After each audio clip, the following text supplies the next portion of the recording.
Thanks so much, Buddy and Secretary Popo, and a pleasant afternoon to everyone. As we have all heard, a challenge has been put forward, and I absolutely agree with you, Buddy. Challenge accepted. It is a very extremely difficult job, the Secretary of Energy.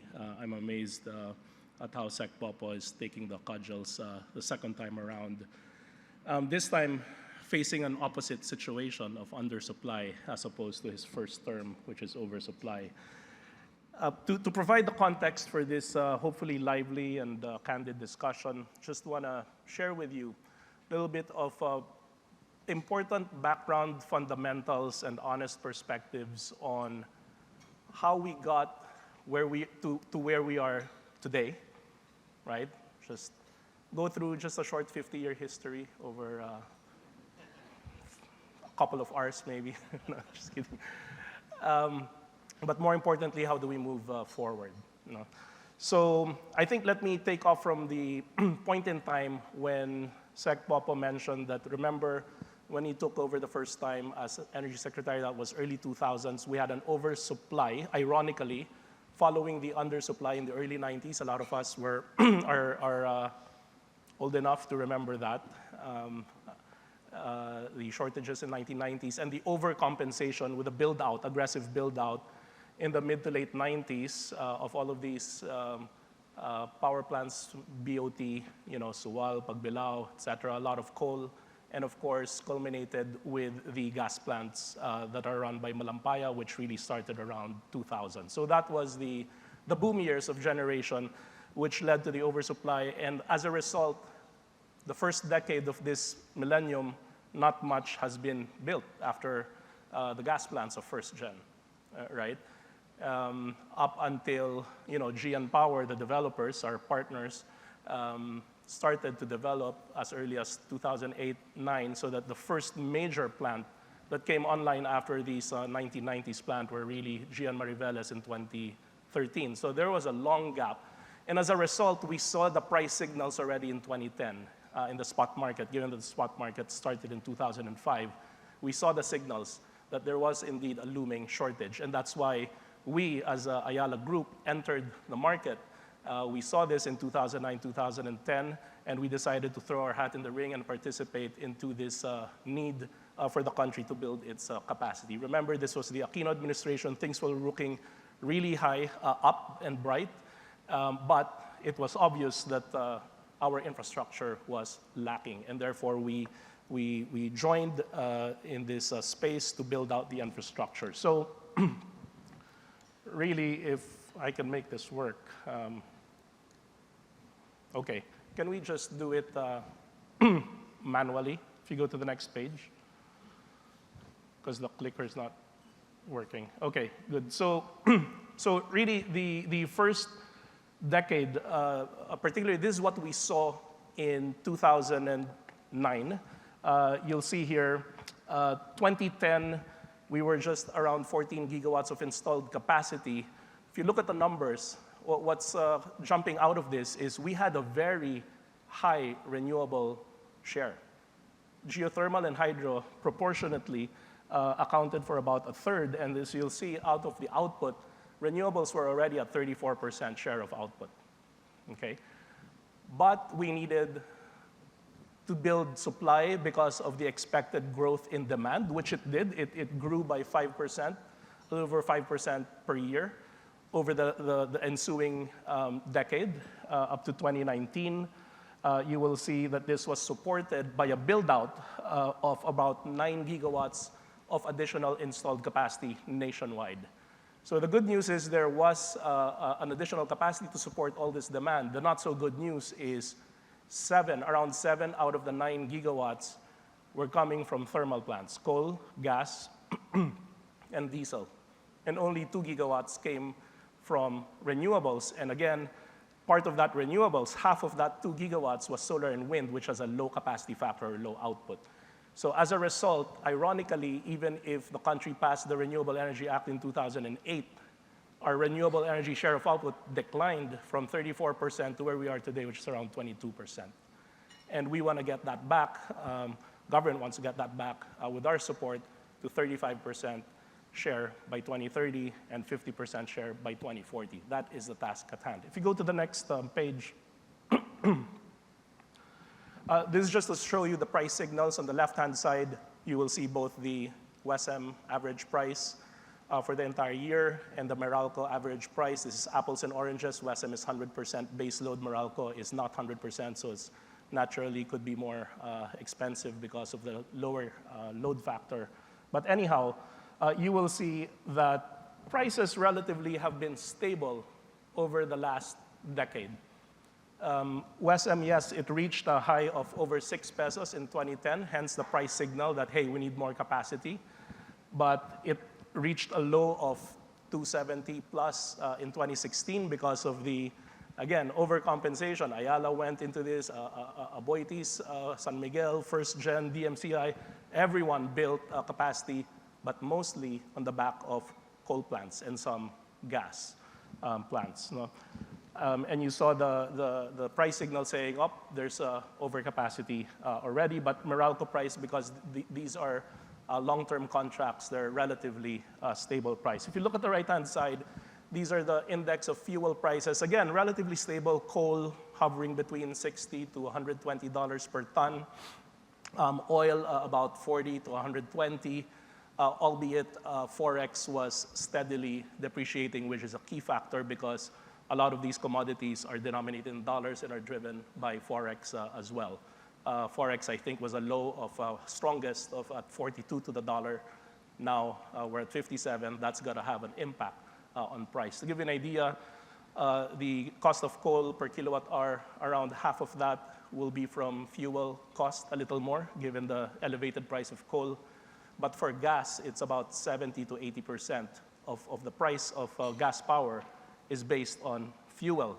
So you can imagine the double impact of the volatility of coal and gas price and compounded by the Forex depreciation. That is what Sec Popo was referring to as, heavily volatile and uncertain and so forth.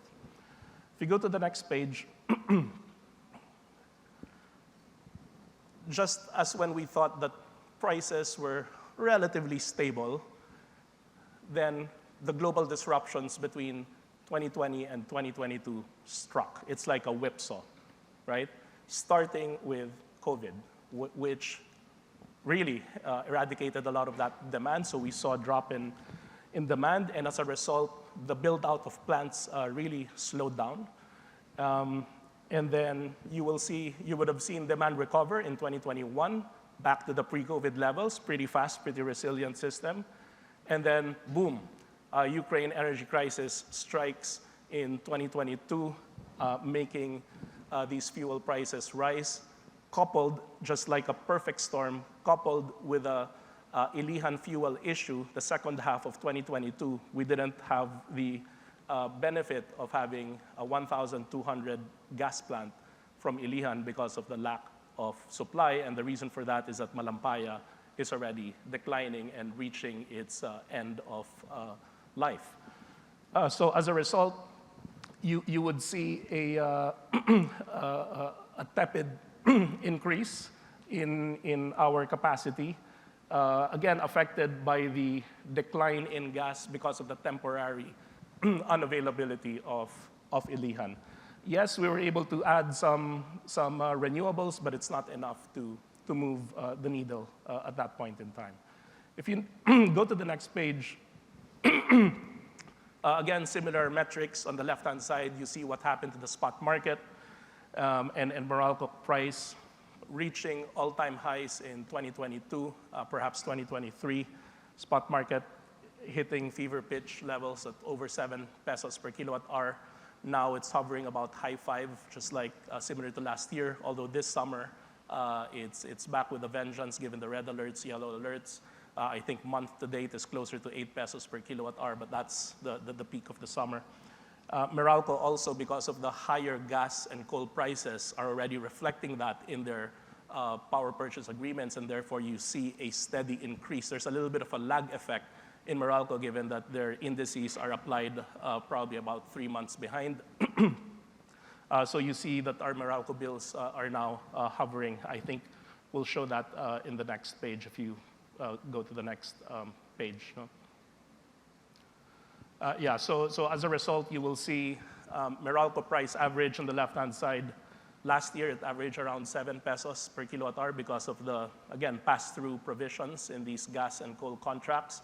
And again, you have to remember that we're starting to import LNG. That's also in the Meralco contracts. And LNG is more expensive than indigenous Malampaya gas, and that's going to be reflected in these prices. We got a little bit of reprieve over the first few months of the year, but Meralco just released their May pricing, which is around 6.83 per kilowatt hour, so it's back up. So it's hovering at about 6.50 to $7 per kilowatt hour. That's probably the new normal relative to what we've seen over the last, in the 2010s decade, of about 4.50 to 5 pesos sort of range for Meralco. So arguably, we may be in a new normal situation.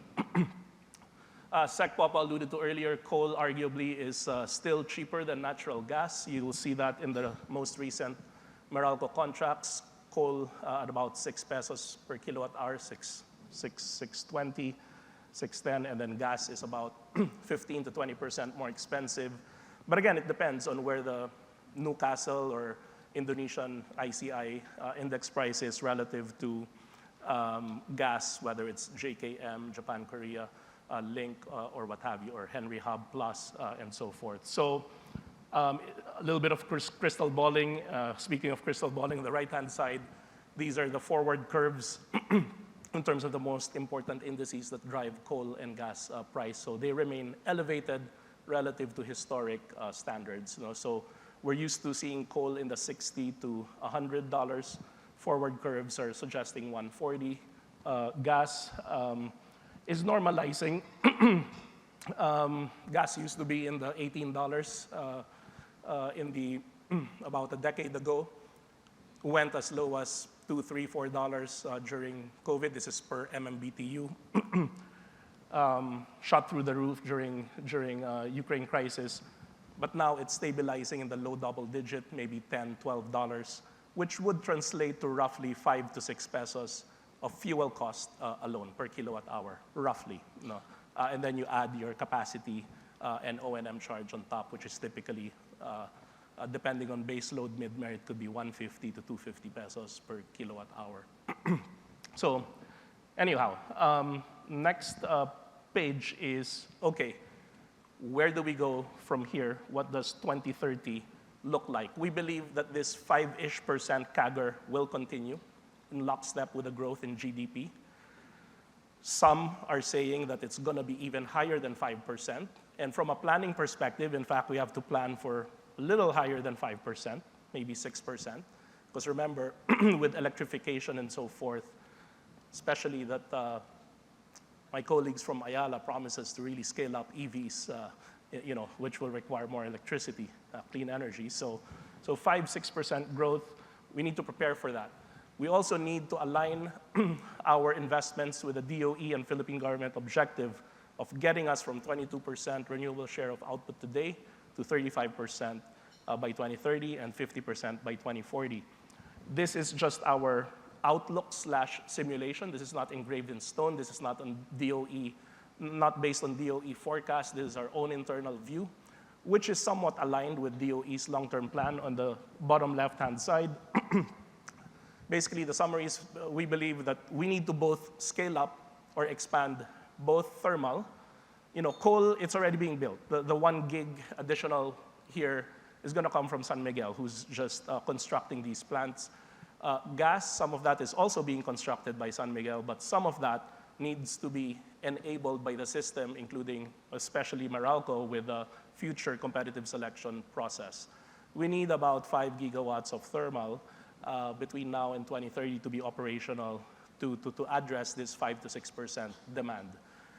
We also need to scale up renewables, obviously, to not only address the 5 to 6% compounded growth, but to balance the mix so that we get to 35%. It's simple math. We believe that most of it, and this was confirmed by Sec Popo earlier, will come from solar and wind. Yes, some of them will come from geothermal, hydro, biomass, but at least from my point of view, it may be biased, the opportunities in geothermal hydrobiomass are few and far between, opportunities that are more actionable. But again, that's a bias because we're not players in there. Well, where we think this will really scale up is solar and wind. The issue with solar and wind is intermittency and low efficiency of the use of transmission, which is one of the key constraints in our system today. And therefore, we need to incorporate or complement renewable scale-up with the incorporation and scale-up of energy storage, be it battery storage or pump hydro, as Sekpopo mentioned earlier. And it's not going to be cheap, but we need to just be smart about the timing, the sequencing, and the investment structures and so forth, and the financing structures. So really, I think the coal is very challenged, not only because of the moratorium, but as Sekpopo elaborated earlier, it's the lack of financing appetite or liquidity, insurance costs, and so forth, social issues. Gas will really need to bridge us as a transition fuel. I wish I could say we don't need gas, but we do, because renewables and storage alone cannot solve this 5 to 6% growth challenge and eradicate these red and yellow alerts. So we need gas as a transition fuel. It's perfect because it can act as base load. It can act as a very flexible capacity to complement the variability of renewables and bridge it before we can scale up energy storage. Renewables has to scale up, and that is where our company, ASEN, is focused on engaging with. And again, the grid needs to be upgraded. Happy to discuss further engagements with the national grid and so forth, because I think there's a model of cooperation and mutual support instead of finger pointing and so forth. So in summary, the next page, really the key takeaways here for you to remember and to set up the panel is, I think, number one, we do need to add thermal capacity installations of about 5 gigawatts and a massive renewable rollout of about 17 gigawatts new capacity between now and end of the decade. That's more than 2 gigawatts per year. And we need to complement this with about 3 gigawatts of battery storage, probably requiring about 4 hours of storage so that we can shift the daytime production of solar to the evening where sometimes peak demand shows up. And LNG, while we are going to be increasingly reliant on LNG, shouldn't stop the Philippines from exploring. I know that Prime Infra is investing in exploration to extend the life. I think Philip can discuss that later. But it's critical for us to work on our indigenous resources, extend the life of Malampaya, and that's mission critical so that we're hedged from these global supply chain shocks that we saw in the recent years.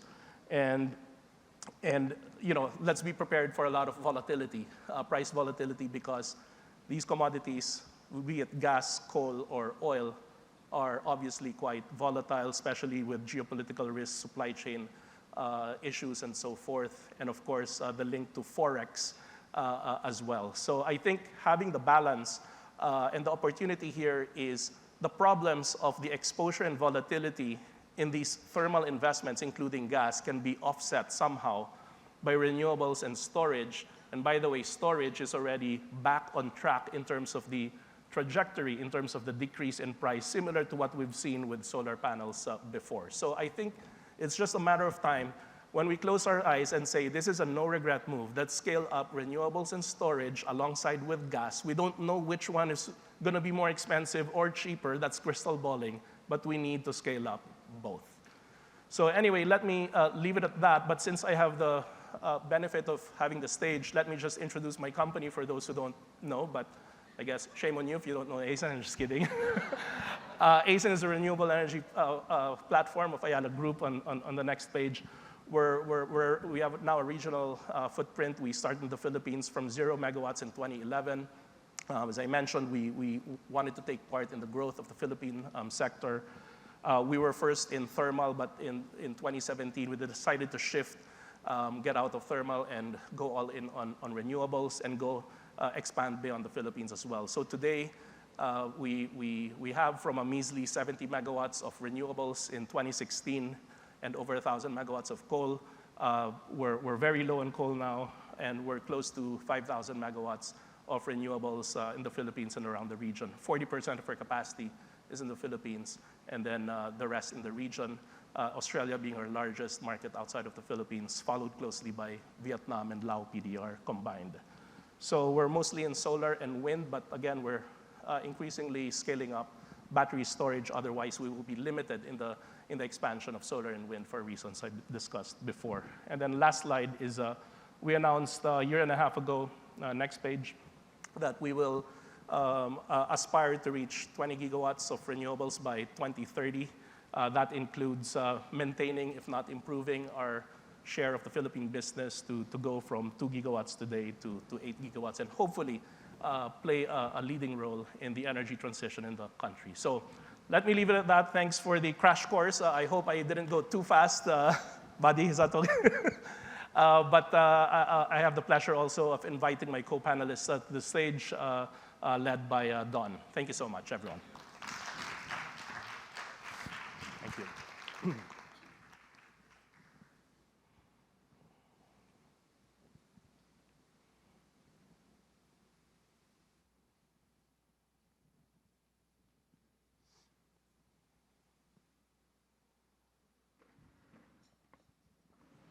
Thanks a million.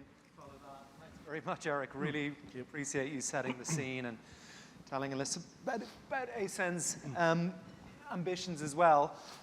Could I invite Jay Laug and Mickey and Dan Yuan to come up as well? So we got a super panel this evening, and as I said, Eric has set the scene brilliantly. Mickey Kaleko is Chief Legal and Compliance Officer at Aboitiz Power. Similar to Eric, I suspect knows most people in the room for many years, so needs no introduction. Jay Laug, similarly, is a senior partner at Davina Law, previously served as chair of the National Renewable Energy Board and undersecretary of the Philippines Department of Energy in his spare time between 2010 and 2012. And you have Dan Yuan, who is co-head of the APAC Natural Resources and Energy Transition Investment Banking team at Bank of America. So thanks very much for joining. And again, thanks, Eric, for setting that scene. 17 gigawatts by 2030. Gosh, and you're personally responsible for 6 of those. That's what I heard. So, you know, you've got witnesses. But again, like, of all of the Southeast Asian destinations for renewables that we hear from clients, from foreign investors, the Philippines is the hottest market. It was Taiwan for a long time. It is now all anybody wants to talk about is the Philippines. But is it going to be able to realize its potential? So when we prepped for this session, I did say we're not going to be afraid to be controversial. Nobody agreed with me, but because I'm moderator, I can set that. So I'm going to start with Jay, and I'm going to ask you a tough question, which is the current legal environment, like is the regulatory environment in the Philippines right now, is it fit for purpose? The answer is yes. Actually, laws are not the problem here in the Philippines. We have too many. That's the problem. We have too many lawyers. On the one hand, we have a lot of laws already in place. You have the RE law in 2008, the PIRA in 2001, energy efficiency in 2019. So many laws, so many Department of Energy rules and regulations, so many ERC regulations as well. The problem lies in implementation. Early on, we were discussing about developing projects, and somebody raised the issue of how about dealing with the LGUs, as an example. So the laws would not be the problem. It's really how to implement them. And we're hoping that there'll be more cooperation and collaboration among government agencies. The good thing is, ever since this administration took over, the roadmap is clear. The government declared we want more renewables. And the good thing about the presentation of Eric earlier is that at least ASEN is not taking the entire 17 gigawatts. He left half of that for the competitors. So at least we know that the investors are there, and there's so much opportunity for everyone. Okay, that's interesting, because I confess, when I speak to international clients who look at the Philippines, they are confused by the regulatory environment. maybe they need to hire the right lawyer. We didn't set that up. Well, we do, but we're still confused. I second. So Mickey, you know, you've chimed in there, and I'm not going to ask you the same question, but like maybe from a different angle. Do you think there would benefit from like a more centralized licensing system for the Philippines? I think it's it certainly would help. I think I remember hearing at one of our work events, like the number of permits you need to build a power plant, even just a renewable, it's in the hundreds. I think definitely a lot, and it's a mix of the national, regional, and local permits. So and I think Secretary Lutilia hit the nail on the head, like a solar plant, fairly easy to build. The caveat being you have to get all the permits lined up, and that's the challenging part, and that is really what adds to the lead time for our projects. I mean, just and I think it's safe for me to say that Aboitiz Power, we're actually very supportive of the expansion of the renewable energy portfolio of the country. We're actually on track. At least by the end of last year, we had like 1,000 megawatts, I think, of projects lined up to implement in mix of solar and wind. And we actually already have one of the largest renewable energy portfolios in the country with our large hydro and geothermal. So we're definitely supportive of the road to more renewable energy. And hopefully by the end of to meet the targets of the government by the end of the decade. It's just really the legal and regulatory challenges need to be overcome, or at least centralizing some of it would help. But I think in the end, we still need to deal, as a good corporate citizen, you still need to deal with the stakeholders on the ground. And there'll always be issues that have to be resolved locally. That, it's not really the national government can help, but they may not have the best view of how to best resolve the situation, right? So there'll always be local issues, with local stakeholders, residents, et cetera, that we would need to work with the local governments, constructively with the local governments to achieve good solutions. Okay. But the framework is there. It's really just a matter of just making sure it works properly, as Jay said. So more at a local level. And does that mean the ENS? Is that primarily around ENS or local permitting, construction permits? Local permitting, I think we also, you're going to see maybe more issues related to dealing with the National Committee on Indigenous Persons, because the ERC recently included an NCIP, not a permitting, but basically certifications from the NCIP as part of the requirements to get a certificate of completion for a power plant. So we actually see a lot of those for our renewable energy projects, because those are located, I guess, you're not going to locate like big, coal and gas plants, in the interior, right? You need to, but these are more for our solar and wind projects, I would say. So you talked a little bit about, Aboitiz Power already has the large-scale hydro and the geothermal. Eric got a chance to chat about ASEN's plans. Can you go into a little bit more detail about where Aboitiz Power sees the opportunities in solar and wind? Is it lots of smaller projects or large scale, and is there a bit of offshore in the mix, or is that just next gen? Well, I think I'll speak to solar first. I think the current projects we have that are hopefully coming online later this year, early next year, they're like maybe in the 100 megawatt range, plus or minus. So, but we are looking at solar projects of larger scale in other parts of the country, because right now I think most of our projects are centralized in the Luzon area. So we're looking maybe to Visayas for more potentially larger scale solar projects. For wind, we've partnered with a couple of foreign investors for onshore wind. I think Jay would probably be in a better position, but offshore wind, I think the regulatory framework's still not there yet, unlike onshore wind. Yeah. Well, throughout the region, the jump from onshore wind to offshore wind has been incalculably more complicated than people gave it credit for, even in places like Taiwan that does have a lot of offshore wind, but now they're running into massive supply chain issues, insurance market is thinning out. Local content was pushed by the government, which is the right thing to do. But as you push local content, you constrain resources and leads to inflation internally. So it all gets complex, and the level of complexity of offshore, I think is incrementally or a multiple of solar or other. Okay, that's super. Thank you. Don, can I just jump in here and add to what Mickey's saying? Because I'm glad, Mickey, that Aboitiz is seriously considering larger scale projects, both solar, hopefully wind. Because the issue that we see is that in the industry, there's more players focusing on smaller scale projects like 50, 100 megawatts. Why? Because, believe it or not, it's more economical in the short term, because you don't need to invest in large upfront infrastructure like transmission and substation and so forth. And therefore, the green energy auction price of 4 pesos 40 centavos is okay for smaller scale solar.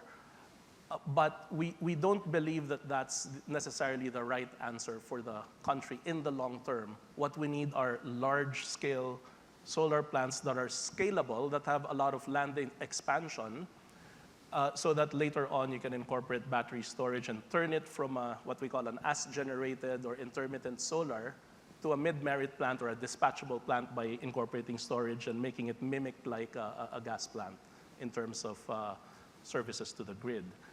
But it requires large upfront investments. And we've taken a big, bold decision on that. Looking at Zondi. Zondi used to be in our board, and we've made those bold decisions. We have 7 of these different areas in Luzon alone that require upfront investment of close to $100 million per area. But this will enable gigawatt scale types of solar and wind. It's not cheap. And now that we're reaching around 10% of our balance sheet on those large upfront investments, of course, we need to manage that, de-risk that, et cetera. So arguably, it's not sustainable. So, the likes of Aboitiz and other big players, hopefully, once they do this, then I think we'll be on the right track. We do know of 1 or 2 other players that have been also aggressive in terms of these large scale.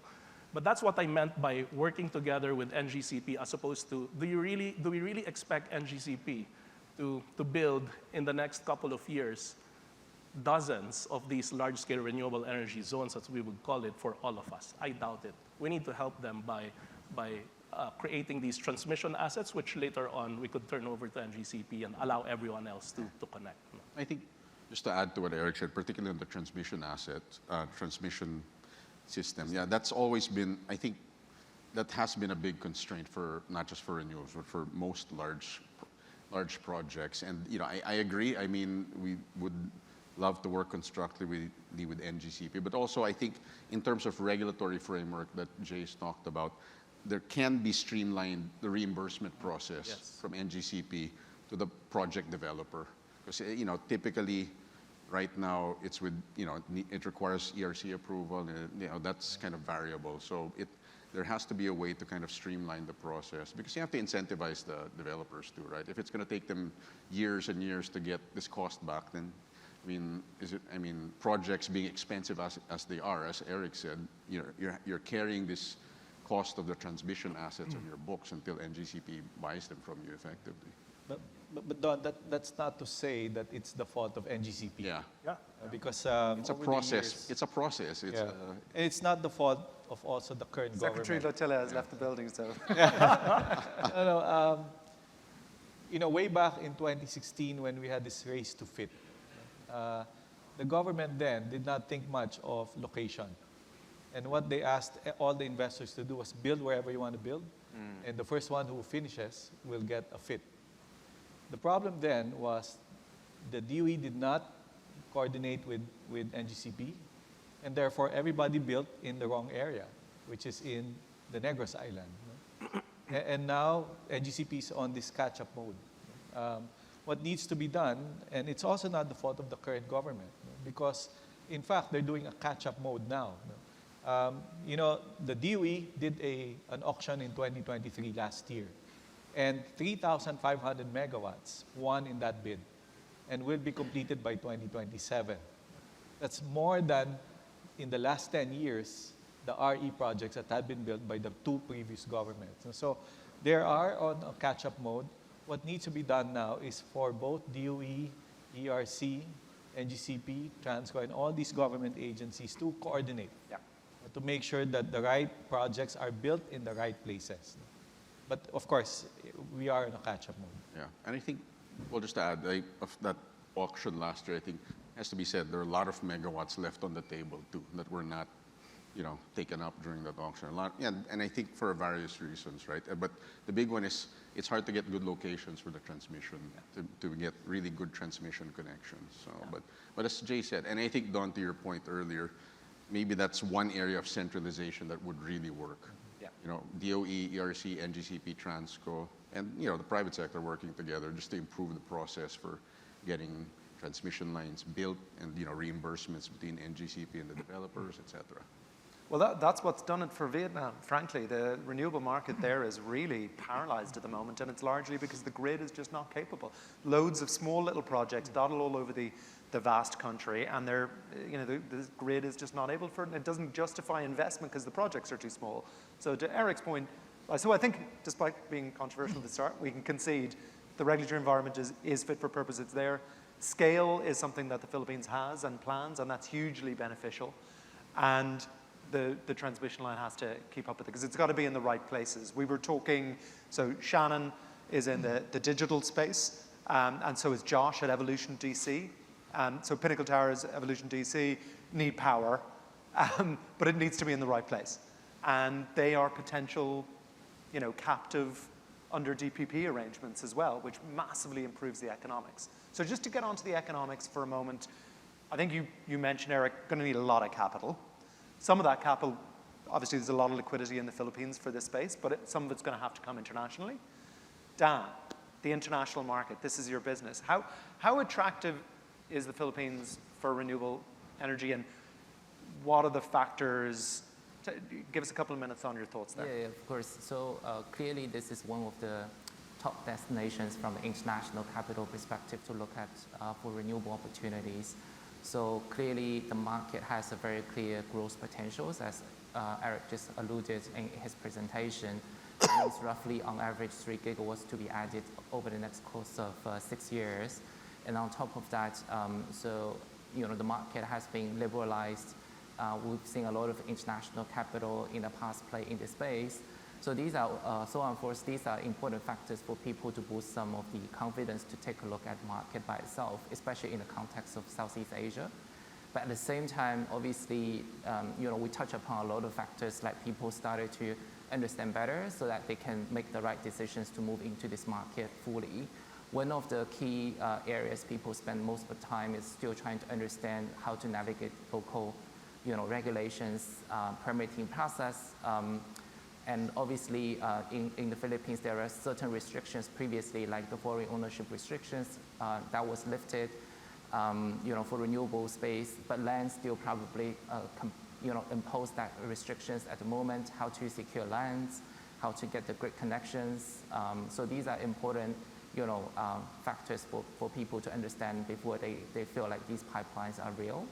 And on top of that, we've seen international capital even trying to do fully equity-funded investments now into the renewable space, which is supposed not to be the most cost of capital, efficient way to get into the market.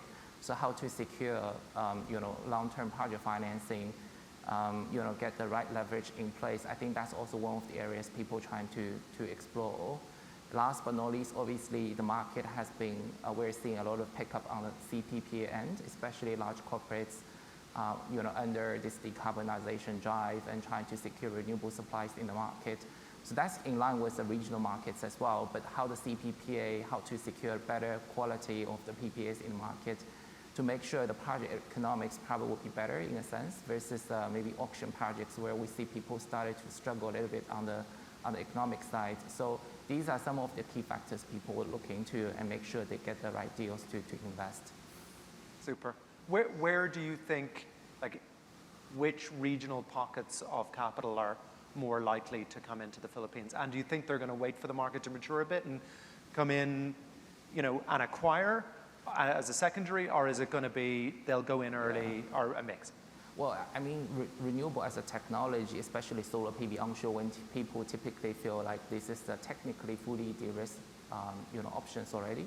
So nowadays, if you look at investors, typically people are not afraid of construction risks. In fact, people want to jump into the market with the developer returns. That means people want to get involved early stage. So obviously, we're seeing decent interest from both international strategic interest, as well as some of the international, funds, which essentially sort of like infra funds have been able to play other markets effectively and trying to jump into the Philippines market as well.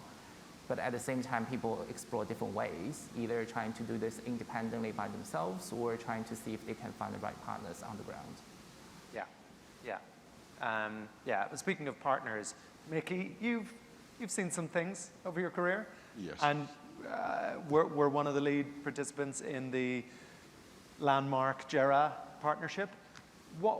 Can you tell us some lessons learned from dealing with international partners, sophisticated international partners? What do you have to think about in terms of structures when you're looking at taking on money from foreign investors into energy sector? I think the key is like, what are their expectations as the partner, right? Because we've partnered with, I don't think we've ever partnered with just a fully financial partner. It's usually a partner that has expertise in the project, the kind of project we're interested in developing in. And I think what I guess for me the biggest is, first of all, you have the expectations of each side have to be very clear at the start. Like, who will be doing what, who's responsible for which aspect of the project, and even agreeing on things. So who's going to be running day to day, right? Versus is it us, is it you, and like for instance, with some of our partners, we make it very clear, obviously, or at least it's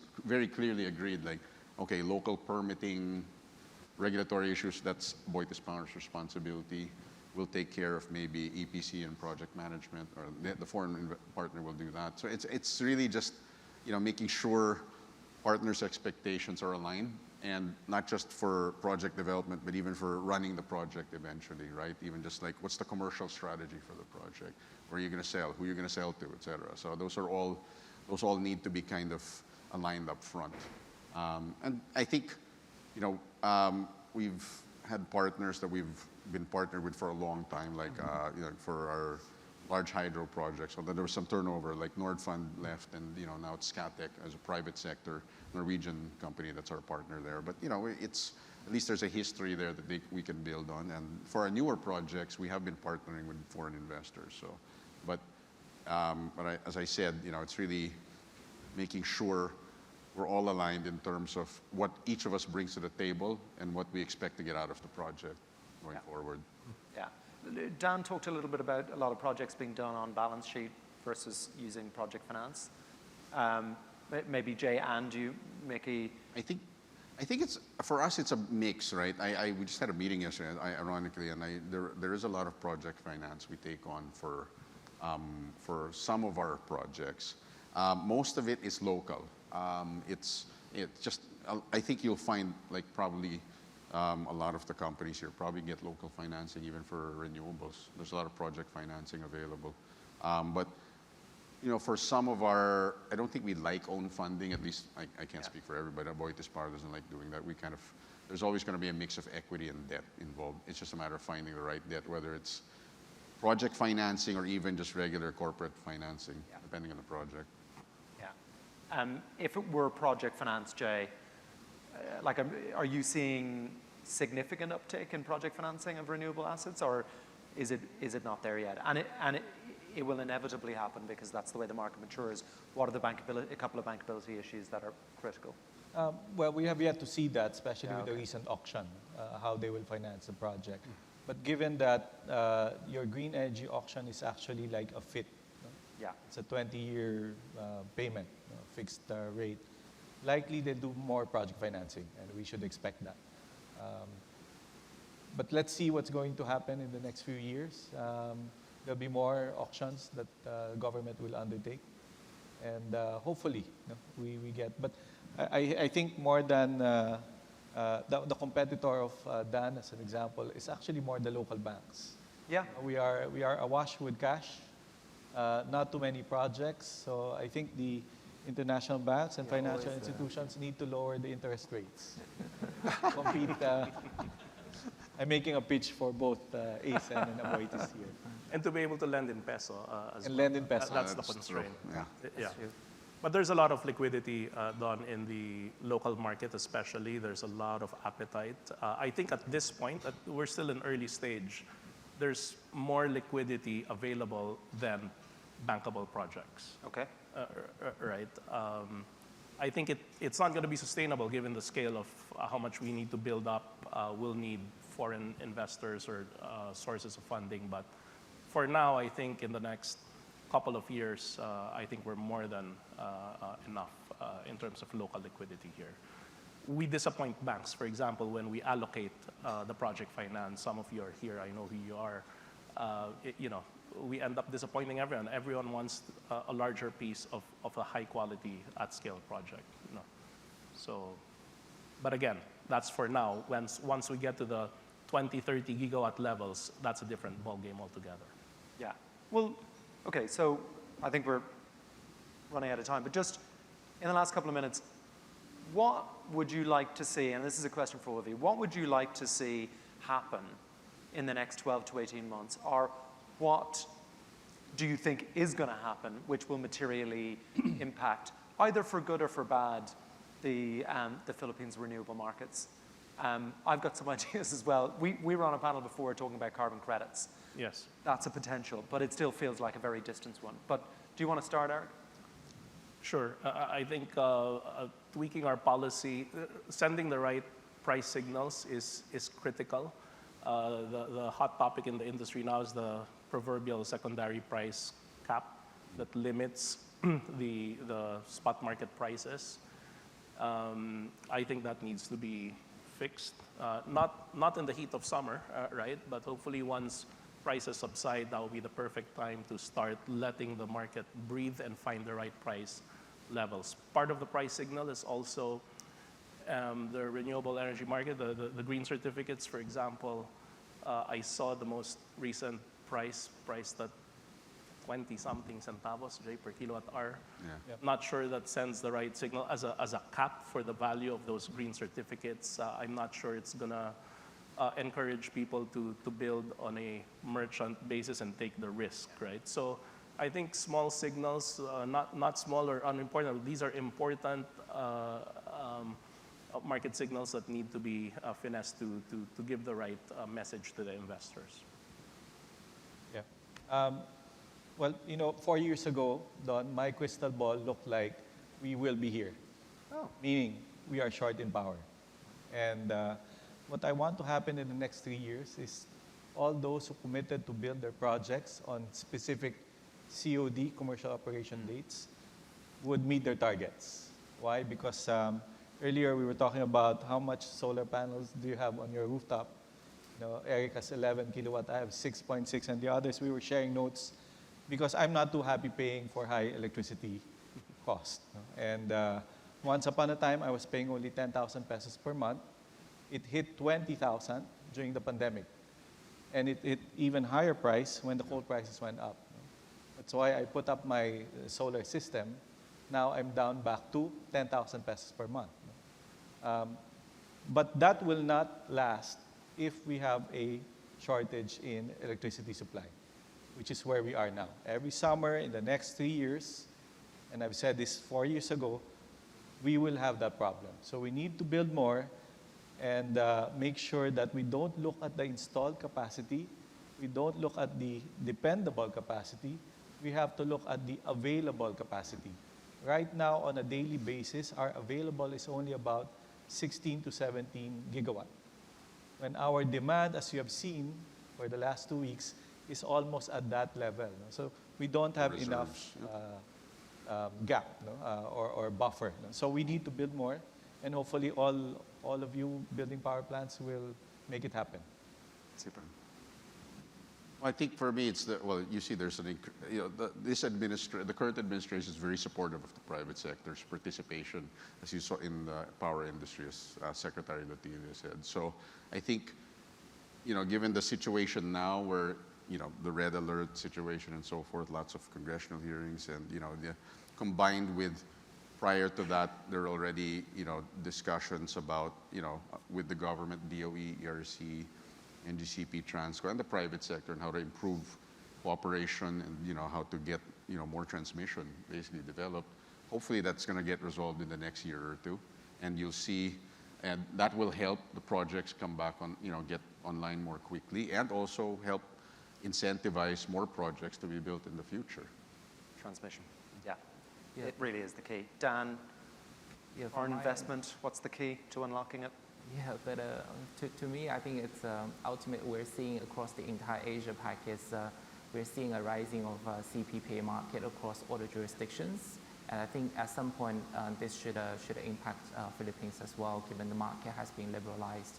And that creates more incentive for people to invest in the renewable space, but at the same time, create more certainties and visibilities in terms of how to consume this and where they can source renewable electricity in the market. Yeah, no, I completely agree. Corporate PPAs really supercharge a market. You're seeing it in Taiwan now. Yeah. The hyperscalers, the Amazons, the Metas of the world have said, we have to be net zero by 2030. And if you cannot facilitate that, we will move. We will relocate in order to find that power. So the next session is awesome. I'm not going to step on the infrastructure panel's remit, but what is really interesting is the interrelation of connectivity between power and other sectors like digital, which I'm sure Arlene and team will get into. Reluctantly, we're going to draw it to a close just there, but thank you very much to the panel.